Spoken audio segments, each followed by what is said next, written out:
los versos del 11 al 17. Y a través de este pasaje quiero llamar la atención de ustedes hacia un pecado en el cual podemos vernos envueltos. Un pecado que podemos clasificar de extrema arrogancia,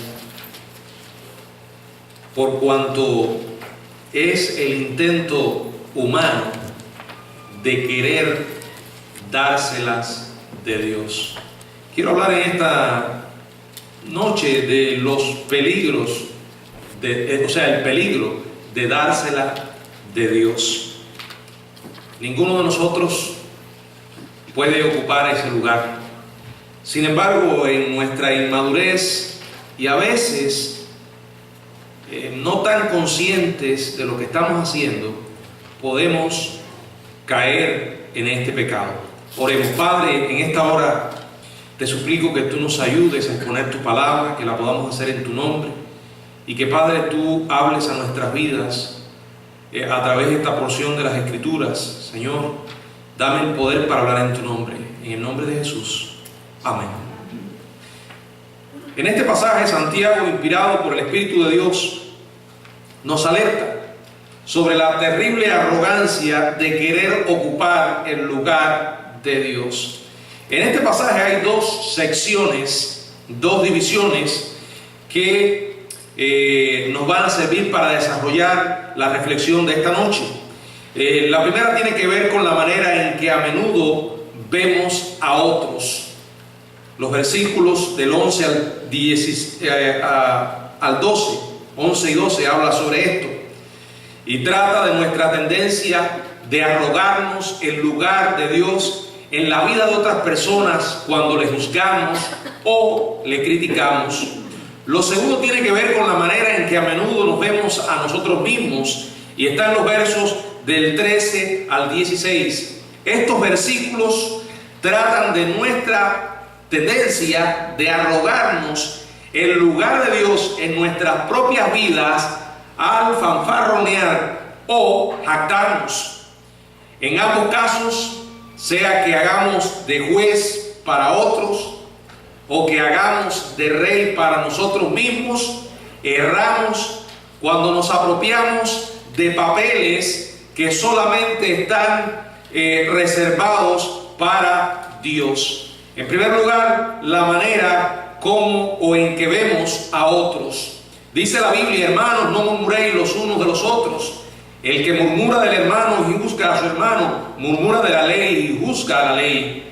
Pero si tú juzgas a la ley, no eres hacedor de la ley, sino juez. Uno es el dador de la ley, que puede salvar y perder. Pero tú, ¿quién eres para que juzgues a otro? El objetivo de pretender hacer el papel de Dios en la vida de los demás es creerse uno mismo superior a otros creyentes y entonces rebajarlos de varias maneras. Y quiero que observemos el verso 11, porque en este versículo hallamos dos formas en que podemos hacer esto. La primera es murmurando de un hermano o una hermana en Cristo. Dice la Biblia: no murmuréis los unos a los otros. El que murmura del hermano, bueno, las Escrituras dan varios ejemplos de lo que es murmurar, o, usando otras palabras, es cuando hablamos de otros. Por ejemplo, Aarón y María hablaron contra Moisés por haberse casado con una mujer cusita. ¿Recuerdan? En Números, en el capítulo 12, verso 8, dice la palabra: cara a cara hablaré con él, y claramente, y no por figuras, y verá la apariencia de Jehová, porque pues no tuvisteis temor de hablar contra mi siervo Moisés. También el pueblo de Israel habló contra Dios, quejándose de las condiciones del desierto. Las murmuraciones se convirtieron en un estilo de vida para este pueblo rebelde. En Números capítulo 21, verso 5, la palabra de Dios nos dice, número 21:5, y habló el pueblo contra Moisés, contra Dios y contra Moisés. ¿Por qué nos hiciste subir de Egipto para que muramos en este desierto? Pues no hay pan ni agua, y nuestra alma tiene fastidio de este pan tan liviano. El versículo comenzó diciendo, y habló el pueblo contra Dios y contra Moisés. El salmista dice que el perverso habla contra su hermano, calumniándolo con mentiras. Ahí en el Salmo 50, en el versículo 20, la palabra de Dios nos dice al respecto: tomabas asiento y hablabas contra tu hermano, contra el hijo de tu madre ponías infamia. Los amigos de Job hablaron contra él, insultando y destrozándolo con sus palabras, sin ninguna compasión. Recuerdan la historia, ¿verdad? En Job capítulo 19, los primeros 3 versículos podemos leer: respondió entonces Job y dijo: ¿hasta cuándo angustiaréis mi alma y me moleréis con palabras? Ya me habéis vituperado 10 veces, ¿no os avergonzáis de injuriarme? Los no creyentes hablaron contra los creyentes, calumniándolos como si se tratara de malhechores. La palabra del Señor nos dice en la primera carta de Pedro, en el capítulo 2, verso 12, primera carta de Pedro, capítulo 2, verso 12, donde leemos: manteniendo buena vuestra manera de vivir entre los gentiles, para que en lo que murmuran de vosotros como de malhechores, glorifiquen a Dios en el día de la visitación, al considerar vuestras buenas obras. Bueno, ¿qué nos dice toda esta recapitulación que acabamos de hacer por las Escrituras, mirando ejemplo tras ejemplos de personas que cometieron este pecado? Bueno, permítanme, hermanos, decir esto claramente y sin tapujos. Santiago está diciendo que los cristianos que hablan contra sus hermanos o hermanas en Cristo se incluyen en el registro bíblico de murmuradores rebeldes, quejumbrosos, calumniadores engañosos, insultadores que destrozan y difamadores perversos. En realidad es tremenda compañía. Si un cristiano está practicando este pecado, está incluido en esa compañía, en esa lista de personas quejumbrosas, murmuradores rebeldes, calumniadores engañosos, insultadores que destrozan y difamadores perversos. Permítanme explorar un poco más esto, mostrarles cómo funciona este desagradable juego. Usted habla mal contra otra persona a oídos de alguien y lo hace con la intención de rebajar el aprecio de la persona y en el proceso quedar usted en una mejor posición, en una posición más elevada. Por supuesto, la persona que practica este pecado tiene la intención maliciosa e intenta cubrirla con una especie de sentimentalismo creativo. Por ejemplo, la persona generalmente comienza con palabras como estas: ahora, corríjame si me equivoco, pero... Ya hemos hablado del pero, ¿verdad? Una palabrita que cuando se coloca en medio de una conversación con intenciones murmuradoras, significa que después del pero viene la bomba. Ahora bien, esta es otra frase: no quiero criticar, pero... o alguna como esta: tal vez no debería decir esto de él o ella, pero... O incluso una frase como esta: en realidad quiero a fulano de tal como persona, pero... O sea, una manera a través de la cual nos podemos convertir o adjudicarnos el papel de Dios en la vida de otras personas es cuando murmuramos de ellos, cuestionando sus vidas, tratando de destruirles. Y digo adjudicarnos el papel de Dios porque el que produce los cambios en la vida de una persona es Dios. Y el que realmente tiene la capacidad para juzgar y disciplinar a alguien es Dios, no nosotros. Lo primero es, dice el verso 11, hablar mal, murmurar. Pero ese versículo no nos deja con una sola forma. Menciona la segunda. Y la segunda es el horrible hábito de creyente que juzga. Estas dos van de la mano. Hablando contra un hermano o una hermana y juzgándola, calumniando a un hermano y condenándolo. La Biblia repetidas veces condena las actitudes y acciones de juzgar. Ahora nos viene a la mente las palabras del Señor Jesucristo en Mateo capítulo 7, cuando dijo en el verso 1: no juzguéis para que no seáis juzgados. Y Pablo, escribiendo a los romanos en el capítulo 2, verso 1, dice lo siguiente: por lo cual eres inexcusable, o sea, no tienes excusa. Oh hombre, quien quiera que seas tú que juzgas, pues en lo que juzgas a otro, te condenas a ti mismo, porque tú que juzgas, haces lo mismo. Esto ocurre exactamente así en muchas ocasiones. La idea de no juzgar es bíblica. Al mismo tiempo, sin embargo, es preciso notar el contexto. Jesús hablaba de una actitud de juicio legalista, con una actitud santurrona. Jesús criticaba la intención de querer arreglar la vida de otras personas cuando no hemos intentado arreglar la nuestra. Y ahí está el punto.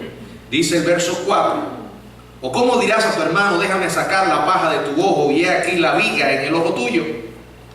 Luego dice el Señor: hipócrita, saca primero la viga de tu propio ojo y entonces verás bien para sacar la paja del ojo de tu hermano. En otras palabras, los que realmente están capacitados para ayudar a otros con sus pecados son aquellos que primero se han autoexaminado, han pasado por un autoexamen honesto y sincero. La palabra de Dios dice en Romanos, regresamos allí a esta carta, en el capítulo 2, verso 3, lo siguiente: ¿y piensas esto, oh hombre, tú que juzgas a los que tal hacen y haces lo mismo, que tú escaparás del juicio de Dios? En breve, la Biblia ataca el juicio de servicio egoísta, malicioso, en tanto que en realidad estimula el discernimiento sabio y justo. Por eso dijo el Señor en Mateo 7, verso 24: cualquiera pues que me oye estas palabras y las hace, le compararé a un hombre prudente que edificó su casa sobre la roca. El Señor habla de la obediencia, y por eso dijo también en el Evangelio de Juan, en el capítulo 7, verso 24, donde podemos leer las siguientes palabras. Juan 7, 24: no juzguéis según las apariencias, sino juzgad con justo juicio. O sea, no se trata de que tú estés capacitado para cuestionar los motivos por el cual una persona hizo lo que hizo, sus intenciones, porque ninguno de nosotros conoce realmente todos los detalles. La palabra del Señor nos dice en la primera carta a los Corintios, en el capítulo 15, verso 12 y verso 13, primera a los Corintios 5, disculpen, primera a los Corintios 5, verso 12 y verso 13, dice: porque ¿qué razón tendría yo para juzgar a los que están fuera? ¿No juzgáis vosotros a los que están dentro? Porque a los que están fuera Dios juzgará. Quitad pues a ese perverso de entre vosotros. Y aquí con estas palabras del apóstol, quiero dejar un asunto bien claro cuando hablamos de juzgar. Santiago en ninguna manera está sugiriendo que nos volvamos personas ingenuas y permisivas, dejando que la gente se salga con cualquier cosa y no digamos lo que dice la palabra de Dios y lo que pensamos al respecto. Recuerde que Santiago también en su propia carta confronta a los cristianos en cuanto a sus pecados, pero hay una diferencia, una gran diferencia entre la confrontación con el propósito de edificar y la condenación con el objetivo de destrozar. Santiago dice que si uno destroza y juzga a otro cristiano, quebranta la ley. ¿A qué ley se refiere? Bueno, indudablemente él no está hablando aquí de la ley mosaica, no está hablando de toda esa cantidad de prescripciones que se le entregó al pueblo de Israel. No tiene nada que ver con los rituales, no tiene nada que ver con los sacrificios. Más bien el énfasis está en la parte moral de la ley. Sintetizándola en pocas palabras, podríamos decir los 10 mandamientos, que se resumen en 2 grandes mandamientos. Amarás al Señor tu Dios con toda tu fuerza, toda tu mente, toda tu alma, y a tu prójimo como a ti mismo. Específicamente se refiere a esa segunda parte, amar al prójimo, porque hay muchos aspectos de la ley moral que hablan de nuestra relación con los demás. Santiago se refiere a la ley por la que aboga en toda su carta, y que en el capítulo 1, verso 25, él llama a esta ley la ley perfecta, que da libertad. Dice: mas el que mira atentamente en la perfecta ley, la de la libertad. Y luego en el capítulo 2, verso 8, la llama la ley real y explica: amarás a tu prójimo como a ti mismo, bien hacéis. De hecho, si analizamos un poco más adelante, o dentro de este mismo capítulo, vuelve al tema de levantarse en juicio contra otros, o está hablando del tema de levantarse en juicio contra otros, allí en los versos del 4 hasta el 13, donde hay una amonestación contra la parcialidad, y donde él habla de no excluir a nadie, no aceptar al rico porque es rico y excluir al pobre porque es pobre. Dice: si en verdad cumplís la ley real conforme a la Escritura, amarás a tu prójimo como a ti mismo, bien hacéis. Y luego sigue diciendo: pero si hacéis acepción de personas, cometéis pecado y quedáis convictos por la ley como transgresores, porque cualquiera que guardare toda la ley, pero ofendiera en un punto, se hace culpable de todos. Porque el que dijo no cometerás adulterio también ha dicho no matarás. Ahora bien, si no cometes adulterio pero matas, ya te has hecho transgresor de la ley. Así hablad, así haced, como los que habéis de ser juzgados por la ley de la libertad. Porque juicio sin misericordia será con aquel que no hiciere misericordia, y la misericordia triunfa sobre el juicio. Esta ley es de la que está hablando Santiago en estos versos. Por eso él dice: cualquiera que juzga, que murmura de su hermano, murmura de la ley y juzga a la ley, porque es la ley la que condena este pecado. O sea, estoy quebrantando la ley del amor al prójimo. Si tú juzgas a la ley, no eres hacedor de la ley, sino juez. Uno es el dador de la ley, que puede salvar y perder, pero tú ¿quién eres para que juzgues a otro? Murmurar de otros, juzgar a otros, es querer darnos las de Dios en la vida de otras personas. Si hemos estado incurriendo en ese pecado, lo mejor que podemos hacer es aplicar los frenos, ¿verdad? Detenernos, pedirle perdón a Dios y recordar que estamos usurpando un lugar que no nos corresponde. Cuando haya algo en la vida de otra persona que no le agrade ante todo debemos orar, porque ciertamente estamos limitados y no podemos llegar a donde Dios sí puede llegar. La segunda manera que nos presenta aquí Santiago en que podemos darnos las de Dios es la manera en que nos vemos a nosotros mismos. Ya no tiene tanto que ver con otros, ahora habla de nuestra relación con Él, la manera que nos comportamos a la hora de hacer nuestros planes, intentar lograr nuestras metas, trazarnos propósitos independientemente de Él, sin consultarle, sin depender de Dios. La palabra del Señor nos dice en los versículos del 13 en adelante, vamos ahora. Es como para captar la atención. Lo que decís hoy, mañana iremos a tal ciudad y estaremos allá un año, traficaremos y ganaremos. Cuando no sabéis lo que será mañana, porque ¿qué es vuestra vida? Ciertamente es neblina que se aparece por un poco de tiempo y luego se desvanece. En lugar de lo cual debierais decir, si el Señor quiere, viviremos y haremos esto o aquello.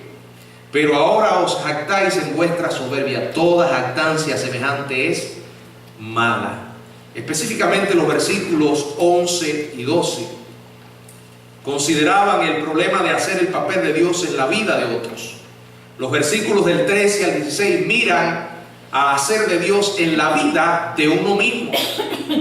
Esto es un juego, hermano, para algunos muy peligroso.